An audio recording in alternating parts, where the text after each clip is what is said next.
স্বাগত সান্ধ্যবাজারের সঙ্গে আছি আমরা দুজন, আমি গালিব ইবনে রিয়াজ এবং আমি নাহিদা মিতু।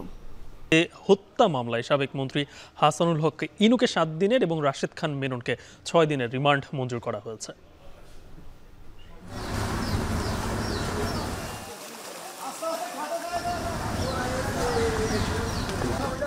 আশ্রয় কেন্দ্রে চলে যাইতেছে, ওইখানেও কিন্তু খাদ্য সংকট দেখা যাইতেছে। মানুষের জীবন বাঁচাইবে দুগা বাচ্চা রান্ধি খাইব এই পর্যন্ত নাই। যারা ঘরের ভিতর আছে, যারা চাইতে পারে না, তাদের কাছে আসলে খাবারটা পৌঁছে দেওয়া হচ্ছে না। আঙ্গরে কিছুও দেয় না, এক বোতল হানিও দেয় না।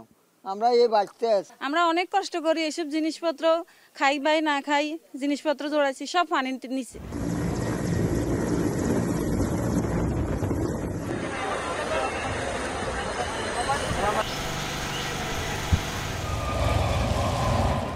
পানিবন্দী পরিবারের সংখ্যা সর্বশেষ তথ্য অনুযায়ী আজকে দুপুর 1টা পর্যন্ত 12,07,429টি এবং ক্ষতিগ্রস্ত লোকের সংখ্যা 56,19,375 জন। মৃতের সংখ্যা 27। গালিব, ফেনীতে কিন্তু বন্যার পানি নামতে শুরু করেছে, তবে সেখানকার ক্ষত চিহ্নগুলো ফুটে উঠছে। এদিকে নোয়াখালী, লক্ষ্মীপুর এবং কুমিল্লা এখনো বন্যার কোনো উন্নতি নেই। এবং এই যে বন্যার পানি নামছে আর মৃত্যুর সংখ্যা কিন্তু বাড়ছে, এখন পর্যন্ত সরকারি হিসাবে 27 জনের মৃত্যুর খবর পাওয়া গেছে। এ নিয়েও সান্ধ্যবাজারের সবশেষ জানাবো। সাবেক প্রধানমন্ত্রী শেখ হাসিনা সহ সাবেক মন্ত্রী, সংসদ সদস্যদের বিরুদ্ধে একের পর এক হত্যা মামলা হচ্ছে আদালতে। হত্যার মামলায় গ্রেপ্তারও হচ্ছেন অভিযুক্তরা। নিউ মার্কেট ও আদাবর থানায় হত্যা মামলায় আজ আদালতে তোলা হয় 14 দলীয় জোটের অন্যতম নেতা রাশেদ খান মেনন ও হাসানুল হক ইনুকে।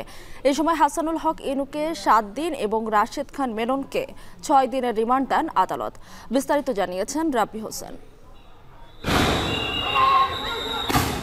রাষ্ট্রীয় অর্থে কেনা পুলিশের এই বুলেট খালি করেছে কত মায়ের বুক। রক্তাক্ত হয়েছে জুলাই আর আগস্ট মাসের দিনপঞ্জিকার পাতা। সেই ক্ষত এখনও বয়ে বেড়াতে হচ্ছে ভুক্তভোগীদের পরিবারগুলোকে। গত জুলাই থেকে আগস্ট পর্যন্ত ঢাকার বিভিন্ন এলাকায় ছাত্র জনতার হত্যাকাণ্ডের ঘটনায় সাবেক প্রধানমন্ত্রী শেখ হাসিনা সহ তার মন্ত্রিপরিষদের সদস্যদের নামে একের পর এক হত্যা মামলা হচ্ছে আদালতে। মঙ্গলবার সিএমএম আদালতে জমা পড়ে মামলার 6টি আবেদন। সবকটি মামলার শুনানি শেষে মোহাম্মদপুর ও মিরপুর থানায় 2টি করে এবং যাত্রাবাড়ী ও ডেমরা থানাকে বাকি মামলাগুলো গ্রহণের নির্দেশ দেন আদালত। সবকয়টিতেই প্রধান আসামি করা হয়েছে শেখ হাসিনাকে। 1 নম্বর আসামি শেখ হাসিনা, 2 নম্বর আসামি ওবায়দুল কাদের, আসাদুজ্জামান কামাল এবং শামীম ওসমান সহ 41 জনের নেতৃত্বে এই মামলার যিনি ভিকটিম দুলালকে গুলিবিদ্ধ অবস্থায় হত্যা করে এবং সে মৃত্যুবরণ করেন, তার যে বড় ভাই 302 ধারায় একটি মামলা রুজু করেছেন। যেহেতু এই হত্যা মামলার সম্পূর্ণ নির্দেশদাতা হুকুমদাতা শেখ হাসিনা, তাই এই শেখ হাসিনা ওয়াজেদ সহ যারা এই হত্যাকাণ্ড 10 নম্বরে গণহত্যা চালিয়েছে, সেই গণহত্যার এই বিচার সুষ্ঠু দাবি বিচার চাচ্ছি। এদিকে নিউ মার্কেট থানার ব্যবসায়ী আব্দুল ওয়াদুদ হত্যা মামলায় গ্রেফতার হওয়া জাসদের সভাপতি হাসানুল হক ইনুকে আদালতে তোলা হলে 7 দিনের রিমান্ড মঞ্জুর হয়। এদিন আদাবর থানায় রুবেল হত্যা মামলায় আদালতে তোলা হয় ওয়ার্কার্স পার্টির সভাপতি রাশেদ খান মেননকেও। তাকে 6 দিনের রিমান্ড দেন আদালত। আজকে হাসানুল ইনুকে নিউ মার্কেট থানায় মামলায় হত্যার সঙ্গে প্রাথমিক তদন্তে জড়িত থাকার প্রমাণ পাওয়ার কারণে তাকে আদালতে উপস্থাপন করা হয়। উভয় পক্ষের শুনানি অন্তে হাসানুল হক ইনুর বিরুদ্ধে 7 দিনের রিমান্ড মঞ্জুর করেন। এই রাশেদ খান মেননকে এই আদাবর থানা মামলায় আজকে সৌনারেশ দেখানো হয়। বিজ্ঞ আদালত উভয় পক্ষের শুনানি গ্রহণ করার পর এই আসামির বিরুদ্ধে 6 দিনের রিমান্ড মঞ্জুর করেন। হত্যাকাণ্ডের সঙ্গে গ্রেফতারকৃতদের কোনো সম্পর্ক নেই উল্লেখ করে এ সময় তাদের জামিন চান আসামিপক্ষের আইনজীবী। যে রাশেদ খান মেননের মতন লোক হত্যাকাণ্ডের সাথে জড়িত হতে পারে না এবং মারামারি এবং হত্যার উদ্দেশ্য ইন্ধনদাতা যে আনয়ন করেছে সম্পূর্ণ ভিত্তিহীন উদ্দেশ্যপ্রণীতভাবে এই মামলায় তাকে সম্পৃক্ত করা হয়েছে। হাসানুল হক ইনু উনিও একজন ছাত্র রাজনীতির কিংবদন্তি, উনিও এমপি ছিলেন, মন্ত্রী ছিলেন এবং বাংলাদেশের একটা পরিচিত মুখ। ওনাকে যে এই মামলায় গ্রেপ্তার দেখিয়ে 10 দিন রিমান্ড চাওয়া হয়েছিল, কিন্তু এজাহার এফআইআর পর্যালোচনা করলে দেখা যায় এই ঘটনার সময় উনি উপস্থিত ছিলেন না এবং ঘটনা সম্পর্কে উনি অবগতও নন।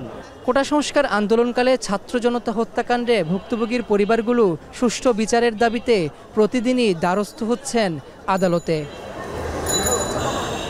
রাব্বি হোসেন, এখন, ঢাকা।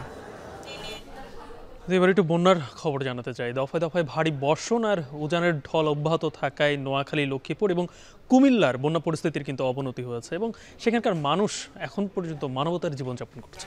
এবং এই যে খাবার এবং বিশুদ্ধ পানির যে চরম সংকট দেখা দিয়েছে, এতে কিন্তু লাখ লাখ মানুষ খুবই মানবেতর জীবনযাপন করছে আপনি বলছিলেন।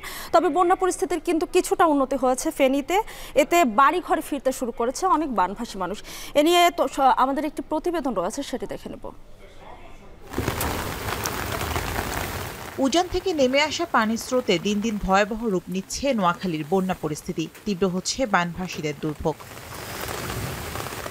রাতের ব্যবধানে জেলার অধিকাংশ এলাকায় পানি বেড়েছে 1 থেকে 1.5 ফুট, যাতে 8 উপজেলায় পানিবন্দী 20 লাখ মানুষ। জেলা সদর, বেগমগঞ্জ, কবিরহাট, সেনবাগ ও সোনাইমুড়িতে ক্ষয়ক্ষতির পরিমাণ সব থেকে বেশি। এসব এলাকায় বন্ধ বিদ্যুৎ ও মোবাইল নেটওয়ার্ক। 1000-এর বেশি আশ্রয় কেন্দ্রে ঠাঁই নিয়েছে 2 লাখের বেশি মানুষ। পর্যাপ্ত ত্রাণের অভাবে ইতিমধ্যে আশ্রয় কেন্দ্রগুলোতে দেখা দিয়েছে খাবারের সংকট। যোগাযোগ ব্যবস্থা ভেঙে পড়ায় প্রত্যন্ত অঞ্চলে পৌঁছানো যাচ্ছে না ত্রাণ। হাসপাতালেও দেখা দিয়েছে ওষুধের সংকট। কত ক্ষতিগ্রস্ত তলে আছে যেটা বলা যাবে না। মানুষের যে জীবন বাঁচাইবে দুগা বাট্টা রান্ধি খাইব এই পর্যন্ত নাই। সবার ঘরের ভিতরে পানি, সবার চলাফেরা খুব অসুবিধা হইতেছে। জীবনযাপন অনেক কষ্টকর, কারণ পানি অনেক বেশি। অনেক মানুষ দেখছি মানে আশ্রয় কেন্দ্রে চলে যাইতেছে, ওইখানেও কিন্তু খাদ্য সংকট দেখা দিতেছে। লক্ষ্মীপুর সদর উপজেলার প্রায় সবকটি ইউনিয়নই এখন প্লাবিত, তাই ক্রমেই দুশ্চিন্তা বাড়ছে এই জনপদের মানুষের। ভালো নেই রায়পুর, রামগতি, কমলনগর ও রামগঞ্জ। সব মিলিয়ে জেলার প্রায় 9 লাখ মানুষ পানিবন্দী। বন্যা কবলিতরা ত্রাণের আশায় থাকলেও দুর্যোগের কারণে ব্যাহত হচ্ছে ত্রাণ সরবরাহ। ঘরে বাড়ি পানি ঢুকে গেছে, সবার ঘরে কেউ এক চোখের উপর আরেক চোখে দিয়ে থাকতে আছে। মুড়ি আর বিস্কুট এনে খাওয়ান। আমাদের এই আর্থিকভাবে যদি কিছু সাহায্য করতেন, আমরা এখন এই যে রান্না করে খাইতে পারি না, এই যে গ্যাসের বোতল। আমরা মনে করেন গরু আছে, ওই আসমরগ আছে, এই রয়েছে আসমরগের লাই, আর রয়েছে গরুর লাই। এদিকে নদীর পানি কমলেও কুমিল্লার ব্রাহ্মণপাড়া ও বুড়িচং উপজেলায় বেড়েছে বন্যার পানি। এসব এলাকায় নেই বিদ্যুৎ সংযোগও। জেলার 7টি উপজেলায় পানিবন্দী অবস্থায় আছেন 10 থেকে 12 লাখ মানুষ। বন্যা দুর্গত এলাকায় দেখা দিয়েছে শিশু খাদ্য ও বিশুদ্ধ পানির চরম সংকট। পর্যাপ্ত নেই ত্রাণ সহায়তা। বিদ্যুৎ না থাকার কারণে যারা একটু শুকনে আছে তারাও পানির অভাবে মানবতার জীবনযাপন করতেছে। কারেন্ট নাই, আজ 5 দিন হইব। তারপরে ফ্রিজ টিরিজ এমনি খাটের উপর উঠাইছি, তা পানি লেগে গেছে। ফেনীতে বন্যা পরিস্থিতি ধীরে ধীরে উন্নতি হলেও কমেনি দুর্ভোগ। লোকালয় থেকে পানি নামছে ধীর গতিতে। এতে বাড়িঘরে ফিরতে শুরু করেছে বন্যা দুর্গতরা। ত্রাণ দেয়া হলেও তা প্রয়োজনীয় তুলনায় অপ্রতুল। খাদ্য ও বিশুদ্ধ পানির সংকটও রয়েছে চরমে। রয়েছে স্যালাইন সহ বিভিন্ন ধরনের ওষুধের সংকটও। বন্যায় এখনো পানিবন্দী 1 লাখ মানুষ। বাড়িঘরে থাকার অবস্থা নেই বেশিরভাগ মানুষের। ভারতের ফারাক্কা বাঁধের 109টি গেট খুলে দেয়া হলেও এখনো স্বাভাবিক রাজশাহীর পদ্মা নদীর পানি। আগামী 3 দিন পর্যন্ত পানি বাড়বার শঙ্কা নেই বলছে পানি উন্নয়ন বোর্ড। তবে নদীর পানি বৃদ্ধির কারণে শহরের উজানে বেশিরভাগ জায়গায় অরক্ষিত বাঁধ নিয়ে দুশ্চিন্তায় গ্রামবাসী। এখানে কোনো বাঁধ নাই, পুরা ঝুঁকি। মানে এবারই পানি বাড়তে লেগে আপনার 300-250 ফিট মতন ভেঙে আছে। এই জায়গাটা খুব ঝুঁকিপূর্ণ হয়ে আছে। এই জায়গাটা ভাঙতে নদীর ধারে বাড়ি ধরবে অবস্থা। ফারাক্কা ব্রিজ আছে, যদি বন্যা হয় তাহলে আমাদের ধরেন ঝুঁকিপূর্ণ হয়ে যাবো আমরা। এদিকে দেশের উত্তর পূর্বাঞ্চল ও দক্ষিণ পূর্বাঞ্চলের প্রধান নদ নদীর পানি কমা অব্যাহত রয়েছে বলছে বন্যা পূর্বাভাস ও সতর্কীকরণ কেন্দ্র। পূর্বাঞ্চল এবং দক্ষিণ পূর্বাঞ্চলের অধিকাংশ জায়গাতেই পানি হ্রাস পাবে, পানি সমতল হ্রাস পাবে। শুধুমাত্র একটি জায়গার কথা বলা আছে যে আপনার উত্তর পশ্চিম বঙ্গোপসাগর এবং তৎসংলগ্ন বাংলাদেশের দক্ষিণাঞ্চলে একটি সুস্পষ্ট লঘুচাপ দেখা দিয়েছে এবং এর প্রভাবে 24 ঘন্টায় দেশের দক্ষিণ এবং দক্ষিণ পশ্চিম অঞ্চলে মাঝারি থেকে ভারী বৃষ্টিপাতের সম্ভাবনা আছে। পানি নেমে যাচ্ছে সেই সমস্ত জায়গায় যাতে ত্রাণ পরিবহনের ব্যবস্থা করা যায় সেই উদ্যোগ গ্রহণ করেছে এবং অনেক ক্ষেত্রে যেখানে আরও দুর্গম এলাকা সেখানে সেনাবাহিনী এবং অন্যান্য বাহিনীরা হেলিকপ্টারের মাধ্যমে ত্রাণ পৌঁছাচ্ছে। বন্যা পূর্বাভাস ও সতর্কীকরণ কেন্দ্রের তথ্য মতে মঙ্গলবার দুপুর পর্যন্ত চট্টগ্রাম, কুমিল্লা, নোয়াখালী সহ 8 জেলায় 27 জনের মৃত্যু হয়েছে। শামীমা রহমান শাম্মী, এখন। আমরা লক্ষ্মীপুরের বন্যা পরিস্থিতি নিয়ে আরো বিস্তারিত জানতে চাই। আমাদের সঙ্গে এই মুহূর্তে সরাসরি যুক্ত হচ্ছেন সহকর্মী বেলায়েত হোসাইন। বেলায়েত, আপনি কয়েকদিন ধরে লক্ষ্মীপুরে অবস্থান করছেন, সেখানকার সর্বশেষ অবস্থিতি কি? আমরা তো প্রতিবেদনও দেখলাম যে বন্যা পরিস্থিতির অবনতি হয়েছে, কিন্তু ত্রাণ ব্যবস্থাপনাটার কতটুকু আপনার কাছে মনে হচ্ছে? প্রত্যন্ত এলাকায় কি ত্রাণ যাচ্ছে? ত্রাণ ব্যবস্থাপনার যে গতিগালি সেটি গতকালের তুলনায় আজকে কিছুটা বেড়েছে। সকালেও খুব একটা ছিল না, কিন্তু বিকেলে অনেকগুলো ত্রাণের গাড়ি প্রত্যন্ত এলাকায় ঢুকতে দেখেছি, কিন্তু সেটিও এখন পর্যন্ত অপ্রতুল। যে পরিমাণ ত্রাণ আসা প্রয়োজন লক্ষ্মীপুরের প্রত্যন্ত গ্রামগুলোতে সেই পর্যায়ে কিন্তু সে পরিমাণে ত্রাণ আসছে না। তবে আসার খবর হলো ঢাকা থেকে অনেকগুলো ত্রাণের টিম তারা আমাদের সঙ্গে যোগাযোগ করেছে এবং লক্ষ্মীপুরের বিভিন্ন স্বেচ্ছাসেবী সংগঠনের সঙ্গে যোগাযোগ করেছে। গতকালকে যেই ত্রাণের যে তৎপরতা সেটি আরও বাড়বে। তবে এখানে আমরা দেখেছি যে কিছু রাজনৈতিক নেতাও ঢাকা থেকে এসে লক্ষ্মীপুরের ত্রাণ কার্যক্রমের সঙ্গে যুক্ত হয়েছেন। আর বন্যার পরিস্থিতি যদি বলি যে লক্ষ্মীপুর আসলে গত কয়েকদিন ধরেই লক্ষ্মীপুরের অবস্থাটা খারাপ, কিন্তু এটি সেভাবে গণমাধ্যমেও এই জায়গা করে নিতে পারেনি, বা লক্ষ্মীপুরের যেই চিত্র সেটি অনেকাংশেই মানুষ এই চিত্র দেখা থেকে একটু দূরে ছিলেন, ফলে লক্ষ্মীপুরের প্রতি মানুষের দৃষ্টি কম ছিল। কিন্তু গত 2 দিন থেকে লক্ষ্মীপুরকে মানুষ নতুন করে বিবেচনায় নিচ্ছে এবং দেশের বিভিন্ন অঞ্চল থেকে, আমরা দেখেছি রাজশাহী থেকে, নেত্রকোনা থেকে, ময়মনসিংহ থেকে, নানান অঞ্চল থেকে কিন্তু লক্ষ্মীপুরে ত্রাণ নিয়ে ঢুকছে। এই পরিমাণটা আমরা আশা করছি আগামীকালকের দিকে বাড়বে। আর বন্যার যেই অবস্থা সেটি সকাল 11টা বা 12টা পর্যন্ত যেটি আমরা দেখেছি যে পানি কিন্তু বাড়ছিল, আর দুপুর 12টার পরে পরিস্থিতিটা বাড়ছেও না কমছেও না, ঠিক একটা জায়গায় এসে থেমে আছে। কারণ দুপুর 12টার পরে লক্ষ্মীপুরে খুব একটা বৃষ্টিপাত হয়নি, রোদ উঠেছিল, সে কারণে কিছুটা স্বস্তির মানে যেই স্বস্তির কথা হচ্ছে যে নতুন করে কোনো আতঙ্ক তৈরি করেনি দুপুরের পর থেকে। কিন্তু এখন পর্যন্ত যে পানি লক্ষ্মীপুরের বিভিন্ন এলাকায় আছে, যেই অঞ্চলগুলোতে আছে, সেটি মোটেও স্বস্তিদায়ক নয়। বিভিন্ন এলাকায় আমরা দেখেছি কোমর পরিমাণ পানি, কোথাও হাঁটু পরিমাণ পানি, কোথাও গলা পরিমাণ পানি এবং কোথাও কোথাও একেবারে মাথার উপর পর্যন্ত পানি। গ্রামের পর গ্রাম কিন্তু প্লাবিত অবস্থায় এখনো আছে, কোনোভাবেই এটি স্বাভাবিক অবস্থা বলা যায় না লক্ষ্মীপুরের। তবে আজকে বিকেল থেকে বা দুপুরের পর থেকে যে পরিস্থিতি ছিল, বৃষ্টি না হওয়াটা, এটি যদি অব্যাহত থাকে তাহলে হয়তো কালকে থেকে লক্ষ্মীপুরের পরিস্থিতি কিছুটা উন্নতি হতে পারে। এখন পর্যন্ত আজকে সন্ধ্যার পরেও কিন্তু আমরা বৃষ্টিপাত দেখিনি, এইটি লক্ষ্মীপুরবাসীর জন্য একটু স্বস্তির খবর।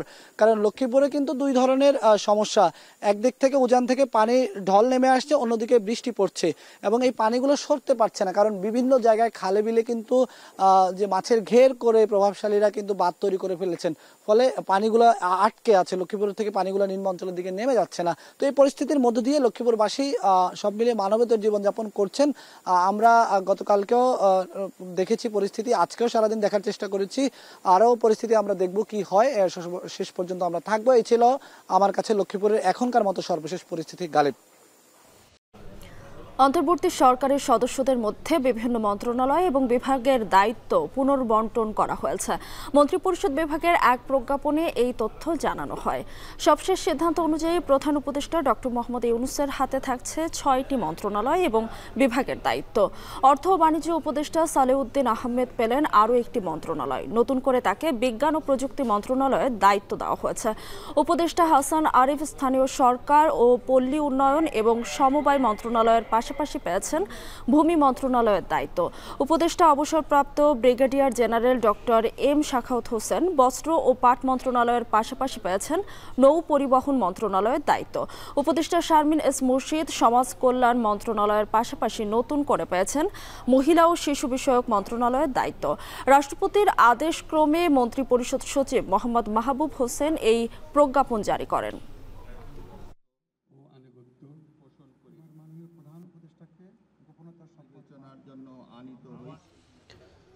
মূল্যস্ফীতি নিয়ন্ত্রণে আবারও বেড়েছে নীতি সুদ হার।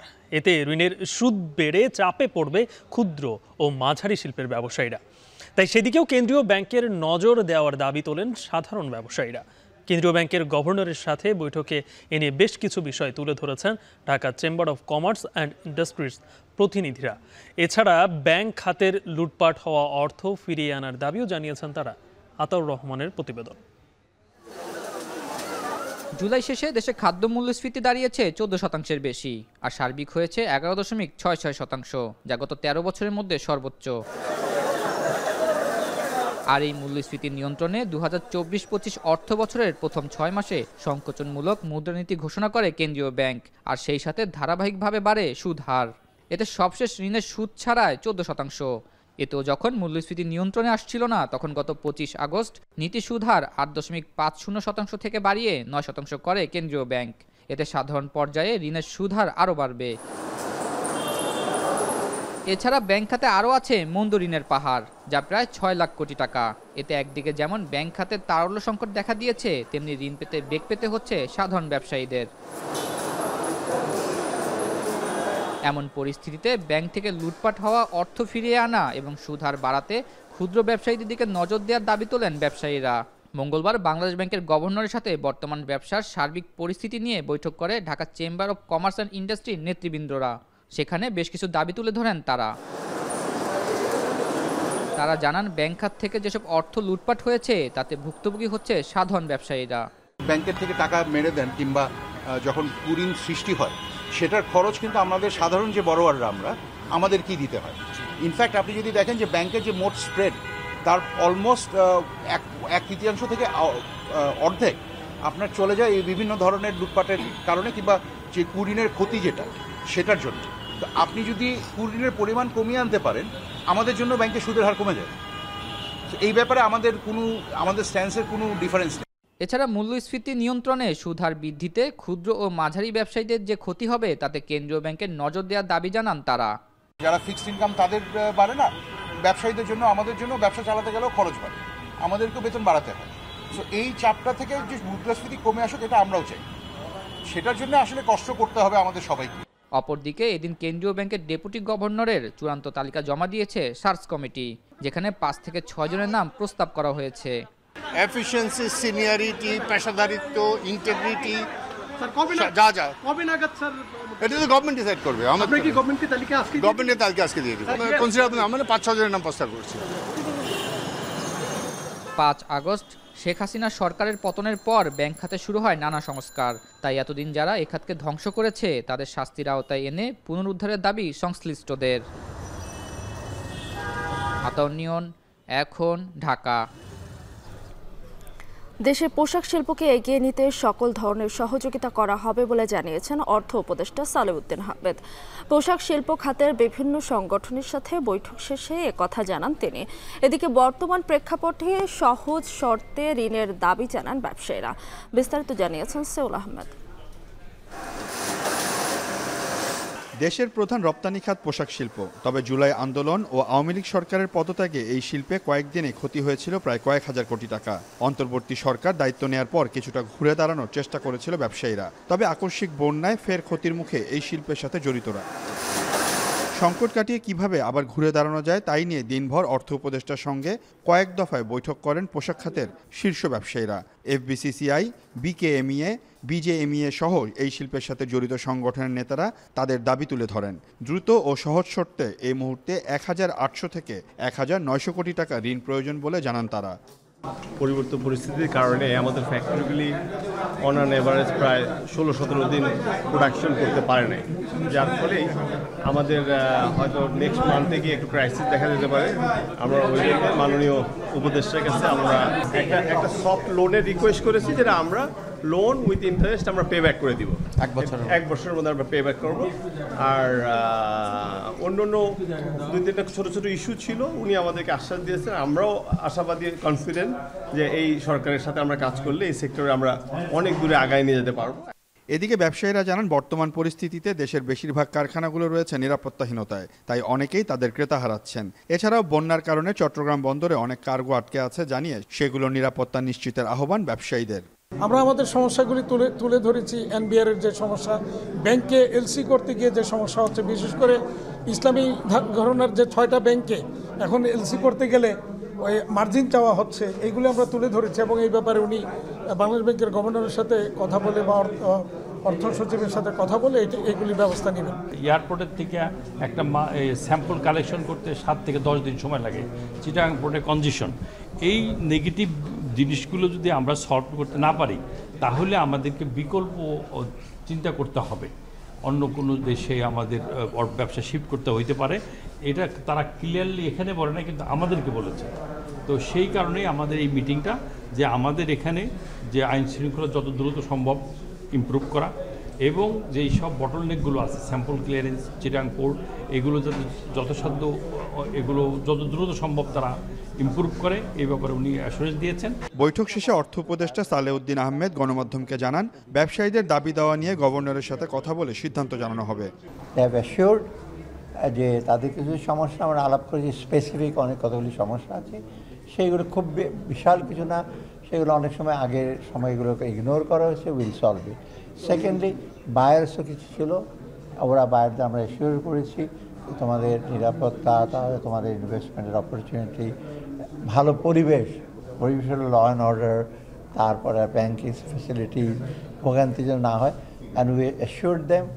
এদিকে সকালে বাংলাদেশে নিযুক্ত যুক্তরাজ্যের হাই কমিশনারের সাথে বৈঠক করেন অর্থ উপদেষ্টা। জানান, আওয়ামী লীগ সরকারের আমলে বিদেশে পাচার হওয়া টাকা দ্রুত ফেরাতে সহযোগিতা করবে যুক্তরাজ্য সরকার। The UK into Bangladesh. Of course, British investors are responsible investors, and I was discussing with the Honourable Advisor how we can build investor confidence and strengthen our trade and investment ties. So no, I was hearing from the Honourable Advisor as to the economic reforms that he is prioritising and how the UK may be able to support them. Seoul Ahmed, এখন, ঢাকা। মমতার পদত্যাগ দাবিতে রাজ্য সচিবালয় অভিযান কর্মসূচি ঘিরে কলকাতার রণক্ষেত্র। পুলিশের সঙ্গে ব্যাপক সংঘর্ষ, জল কামান, টিয়ারশেল ব্যবহার। বুধবার রাজ্য জুড়ে 12 ঘন্টার বাংলা বন্ধ কর্মসূচির ডাক বিজেপির।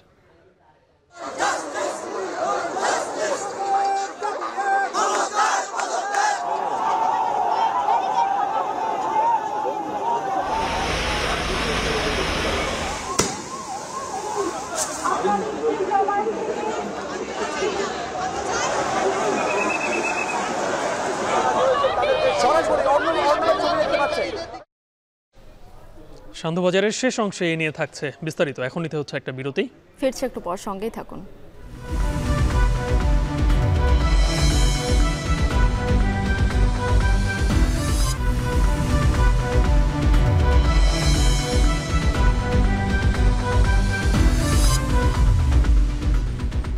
বিরতি পর ফিরে এলাম। দেখছেন সান্ধ্যবাজার। গণঅভ্যুত্থানে হত্যাকাণ্ডের তদন্ত শুরু করতে সরকারের কাছ থেকে ইতিবাচক সাড়া পেয়েছে জাতিসংঘের ফ্যাক্ট ফাইন্ডিং মিশনের টেকনিক্যাল টিম। দুপুরে স্বরাষ্ট্র উপদেষ্টার সঙ্গে বৈঠক শেষে একথা জানান সফররত দলটির প্রধান। আর স্বরাষ্ট্র উপদেষ্টা বলেন, জাতিসংঘকে তদন্তে সহায়তা দিতে প্রস্তুত অন্তর্বর্তী সরকার। আরও জানাচ্ছেন আজহার লিমন। জুলাইয়ের শুরু থেকে শিক্ষার্থীদের যে আন্দোলন আগস্টে গিয়ে দানা বেঁধেছিল গণঅভ্যুত্থানে, তা দমনে সব শক্তি নিয়োগ করেছিল আওয়ামী লীগ সরকার। বেসরকারি হিসাবে বল প্রয়োগের সে ঘটনায় নিহত প্রায় 900 মানুষ। এই হত্যাকাণ্ড নিয়ে যখন দেশে বিদেশে চলছে নানা আলোচনা, তখন আসলে কি ঘটেছিল সেই 2 মাসে তার তদন্ত শুরু করতে 5 দিন ধরে বাংলাদেশ সফর করছেন জাতিসংঘের ফ্যাক্ট ফাইন্ডিং মিশনের টেকনিক্যাল টিম। মঙ্গলবার স্বরাষ্ট্র মন্ত্রণালয়ে এই দলটি প্রথমবার বৈঠক করেন স্বরাষ্ট্র উপদেষ্টার সঙ্গে। বৈঠক শেষে জাতিসংঘের সফররত এই দলটির প্রধান জানান, তদন্ত শুরু করতে সরকারের পক্ষ থেকে তারা ইতিবাচক সাড়াই পেয়েছেন। Really positive meeting with Honourable Home Advisor and with the Inspector General of Police. We are here this week really to discuss the ways in which the UN could conduct an investigation and fact-finding into what's happened in the past 2 months as requested by the interim government.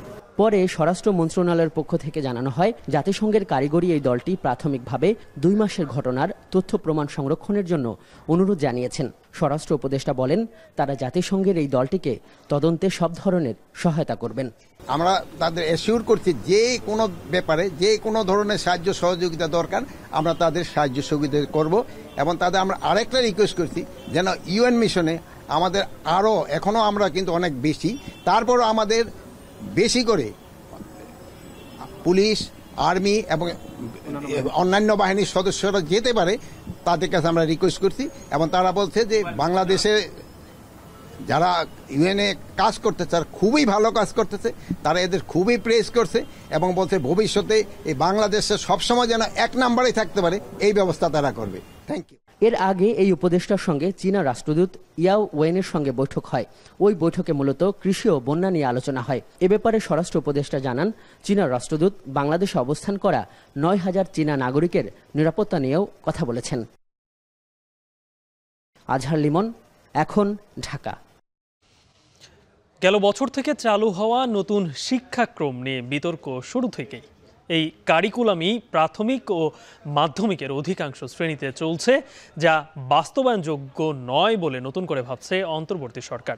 এই অবস্থায় শিক্ষার্থীরা পড়েছেন দ্বিধায়, বিশেষ করে নবম শ্রেণীর শিক্ষার্থীরা। তবে দেশের শিক্ষা ব্যবস্থার জন্য ইতিবাচক হয় এমন শিক্ষাক্রম নিয়েই কাজ শুরু করার কথা জানিয়েছে এনসিটিবি কর্তৃপক্ষ। ফরহাদ বিন নূরের প্রতিবেদন।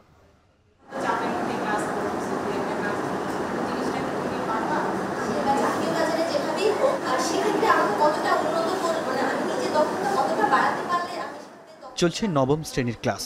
জীবন ও জীবিকা বইয়ের স্বপ্নের ক্যারিয়ার সাজাই শীর্ষক তৃতীয় অধ্যায়ে আজকের পাঠ্য বিষয়। খোলামেলা আলোচনায় শিক্ষার্থীরা জানাবেন ভবিষ্যতে কোন পেশাকে ভালোবেসে বেছে নিতে চান তারা।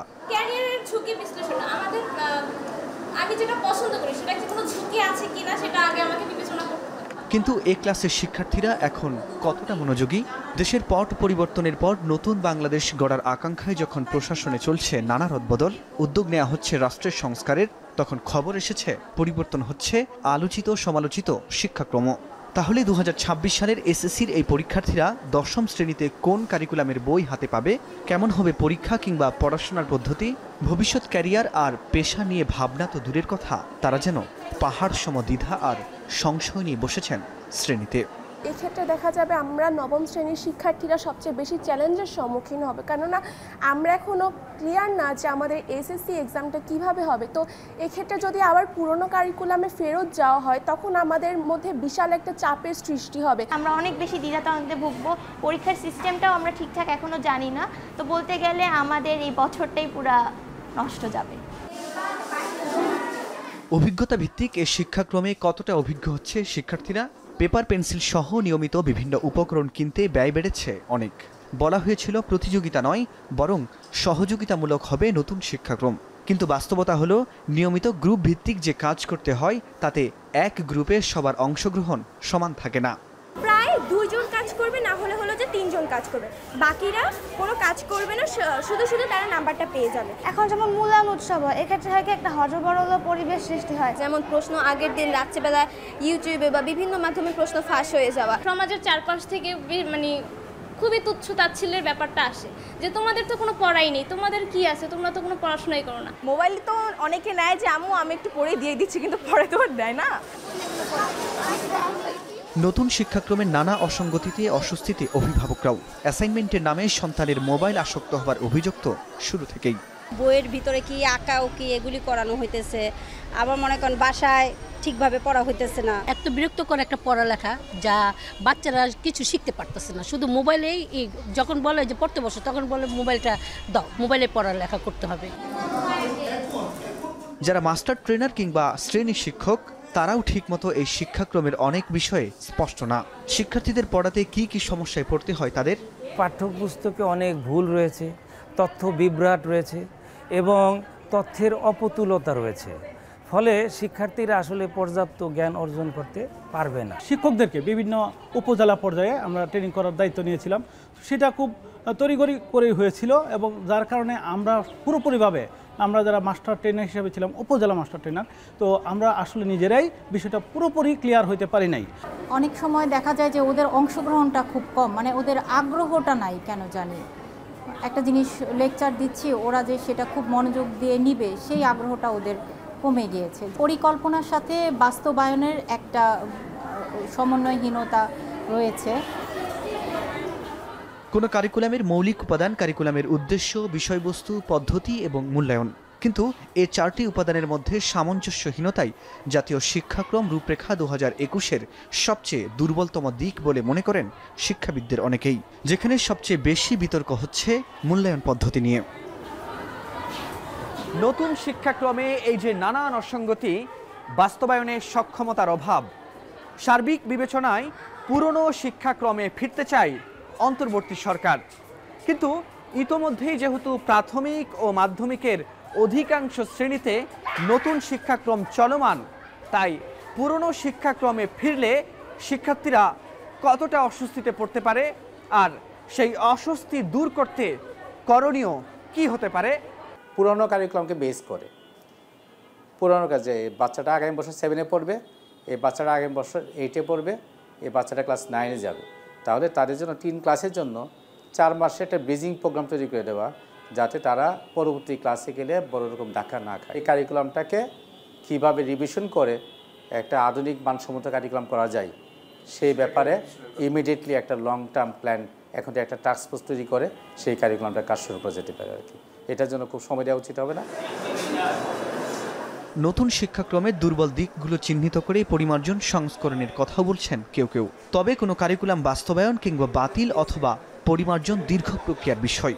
জাতীয় শিক্ষাক্রম ও পাঠ্যপুস্তক বোর্ড বলছে, দেশের শিক্ষা ব্যবস্থার জন্য ইতিবাচক হয় শিক্ষাক্রম নিয়ে অন্তর্বর্তী সরকারের নেতৃত্বে এমন কাজই শুরু করেছে তারা। ফরহাদ বিন নূর, এখন, ঢাকা। সান্ধ্যবাজারে নিচ্ছে আরও একটা বিরতি, ফিরছি একটু পরে, সঙ্গে থাকুন।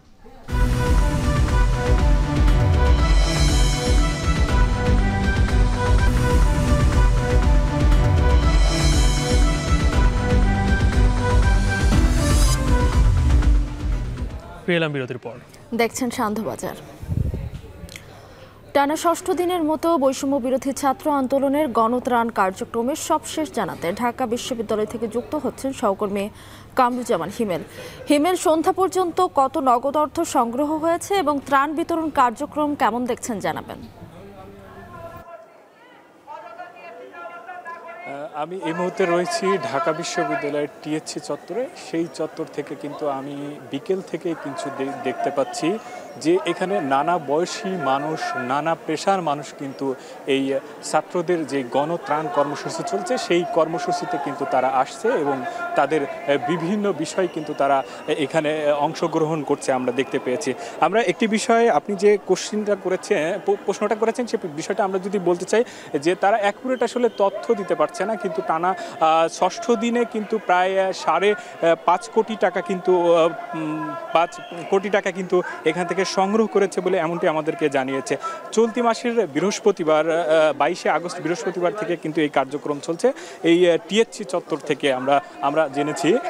এই সময়ে কিন্তু এখানে মানুষ আর কি চিরা, মুড়ি, বিস্কিট, খেজুর সহ বিভিন্ন ধরনের শুকনা খাবার সহ নানা নিত্য প্রয়োজনীয় জিনিস কিন্তু এই বানভাসী মানুষের জন্য তারা প্রদান করছে এবং সারা দেশের যে সমস্ত জায়গায় এই বন্যা হয়েছে সেই জায়গায় কিন্তু এই ত্রাণগুলো কিন্তু পৌঁছে দেওয়ার কিন্তু তারা চেষ্টা করছে এবং কাজ চলছে। গণত্রাণ কর্মসূচিতে কিন্তু এখানে সারা বিভিন্ন জেলায় কিন্তু এই প্রশাসনের মাধ্যম দিয়ে কিন্তু তাই এই বৈষম্য বিরোধী ছাত্র আন্দোলনে যারা রয়েছে তারা কিন্তু কাজ করছে। আপনি ক্যামেরার চোখে কিন্তু দেখতে পাচ্ছেন যে এখানে বিভিন্ন ধরনের পণ্য কিন্তু এখানে নিত্য প্রয়োজনীয় পণ্য কিন্তু এখানে সংগ্রহ করা হয়েছে। এখানে তারা কাজ করছে, এখানে কাজ করছে কিন্তু নানা পেশার মানুষ কিন্তু এখানে কাজ করছে। এখানে নির্দিষ্ট কোনো বয়সের সীমা নেই, এখানে সকল পেশার মানুষ, বয়সের মানুষ কিন্তু তারা কাজ করে এইখানে কিন্তু এই সম্পূর্ণ বিষয়টা কিন্তু তারা নিয়ন্ত্রণ করছে আর কি। একটি বিষয় বলে রাখি যে এইখানে কিন্তু ঢাকা বিশ্ববিদ্যালয়ের ভিসি এসেছিলেন এবং এসে তারা তাদের কাজের বিষয় কিন্তু তারা দেখেছেন এবং তাদেরকে বিভিন্নভাবে পরামর্শ দিয়েছেন। আমরা এটিও দেখেছি। বৈষম্য বিরোধী ছাত্র আন্দোলনের যে সমস্ত এখানে স্বেচ্ছায় যারা শ্রম দিচ্ছে তারা কিন্তু এখান থেকে সকাল থেকে কিন্তু গভীর রাত পর্যন্ত বলা চলে সারা দিন সারা রাত পর্যন্ত কিন্তু তারা কাজ করছে। এই ছিল টিএসসি থেকে আমার কাছে বৈষম্য বিরোধী ছাত্র আন্দোলনের এই গণত্রাণ কর্মসূচি সেই বিষয়ে সর্বশেষ। টিএসসি থেকে গণত্রাণ কার্যক্রমের সবশেষ জানাতে যুক্ত ছিলেন কামরুজ্জামান হিমেল। নিচ্ছে একটা বিরতি।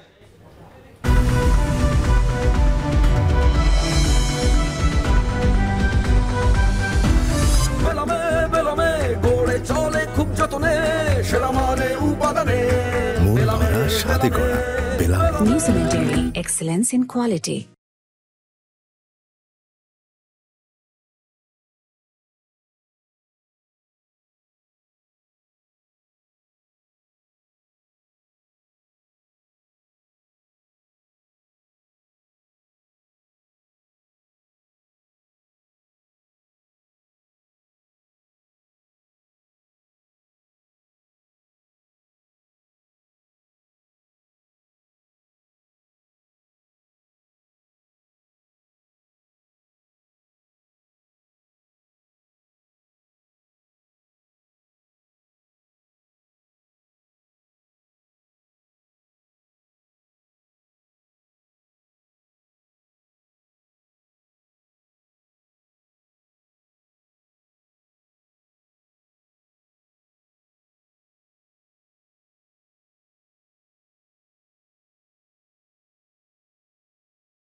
বিরতির পর আবারও স্বাগত।